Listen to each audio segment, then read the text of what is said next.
Hey guys, welcome back to another video over here on the Chinese Zodiac and Horoscopes. Today we're going to be doing a reading for all you guys born in the year of the snake. So welcome back all my snake friends. How are we doing? All right. Let's get these cards shuffled so we can see how you're diddling and see what's happening. Let's see. We're going to just give them a move around. We're going to shuffle them up. And then we're going to see where we're at with your cards this week. Let's stop about there. Let's take that one from the bottom. Let's take this one from the middle. Let's take this one from the top. What have we got? 3 whites. Okay, so that's looking good. That is looking good, but let's not forget that white doesn't always mean all right. Yes, it's a positive space. Yes, there is positivity at play here, but are you seeing it? Are you perceiving it that way? Or is it all doom and gloom? Let's find out. Let's turn them over and find out. We've got a white rat there to start us off. That's actually quite a good card for a snake.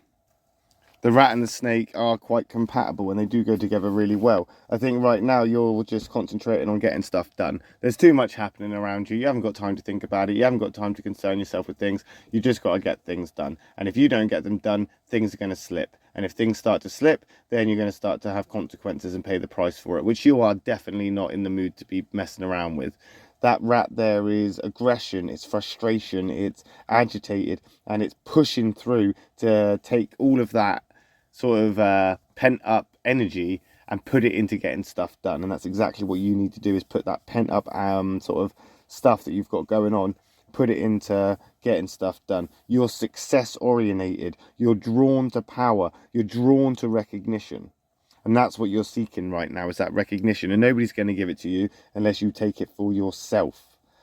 I think right now the danger is going to come from the risks that you could potentially be taking. Like, it's okay to say that, you know, it's a positive space, but there are risks at play here.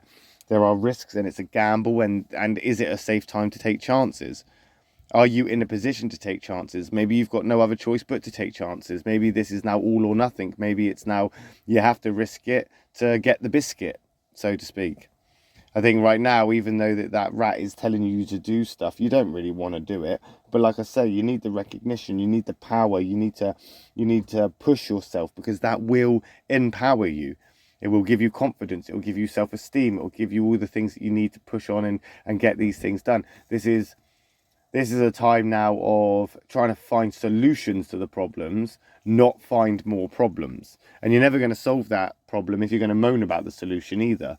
So if you say, this is my problem, and someone says, well, this is how you solve it, and then you say, well, I don't want to do that, I don't want to solve it that way, well, then you're not going to solve the problem, are you? You can't solve a problem by moaning about the solution.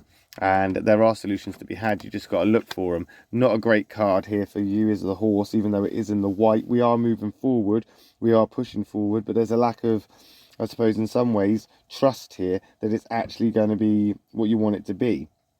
I think right now you're keeping a lot hidden away just beneath this sort of hard, tough shell that you're putting on, and you're pushing forward with it because you have to. This rat is pushing forward because you have to. Nobody else is going to do it. This horse is pushing forward because you have to.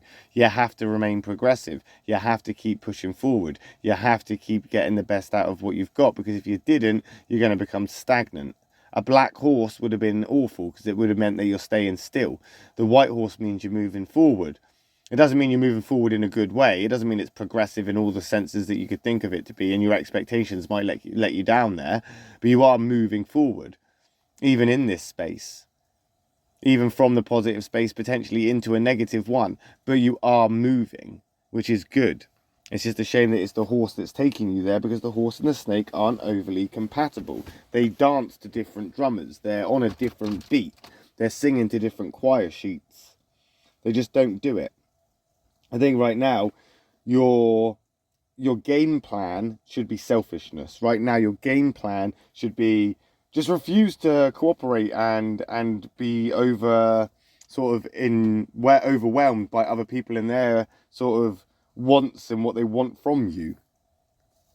I think right now, it's a perfect opportunity for you to say, no, I'm going to withdraw myself from this, and I'm going to try and figure this one out as I move forward. And that's okay for you to do that. The rat and the horse are quite emotionally intuitive, as are you as a snake. So I think following your intuition is the right way to go about this.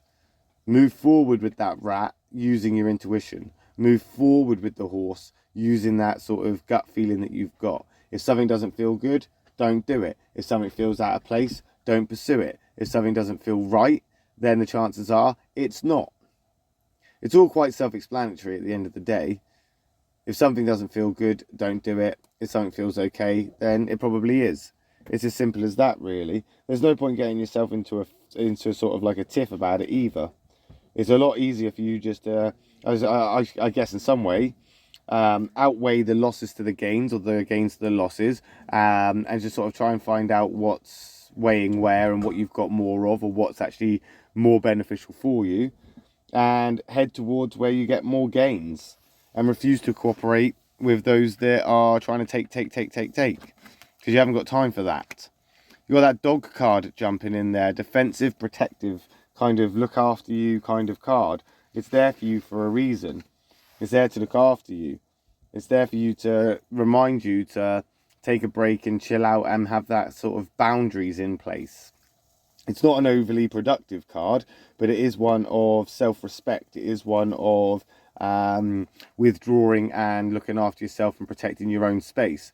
It's about coming away from confrontation. It's about trying to stay away from petty, unnecessary disputes. It's about trying not to get drawn into that negativity. Right now, you're trying to keep your head up. Right now, you're trying to stay in this positive place. Right now, this is where you want to be. Right now, you're succeeding in some ways, but you're only going to do this for so long before the tide changes. And when that tide does change, are you going to be prepared for it? Because that's what that rat is preparing you for.